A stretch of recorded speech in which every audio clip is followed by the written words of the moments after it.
وما محمد إلا رسول قد خلت من قبله الرسل أفإن مات أو قتل انقلبتم على أعقابكم ومن ينقلب على عقبيه فلن يضر الله شيئا وسيجزي الله الشاكرين. وما كان لنفس أن تموت إلا بإذن الله كتابا مؤجلا ومن يرد ثواب الدنيا نؤته منها ومن يرد ثواب الآخرة نؤته منها وسنجزي الشاكرين.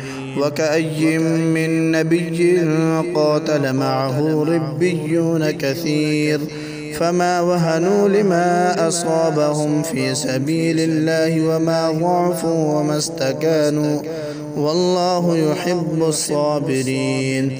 وما كان قولهم إلا أن قالوا ربنا اغفر لنا ذنوبنا وإسرافنا في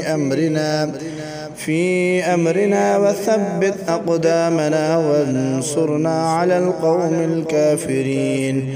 فآتاهم الله ثواب الدنيا وحسن ثواب الآخرة والله يحب المحسنين.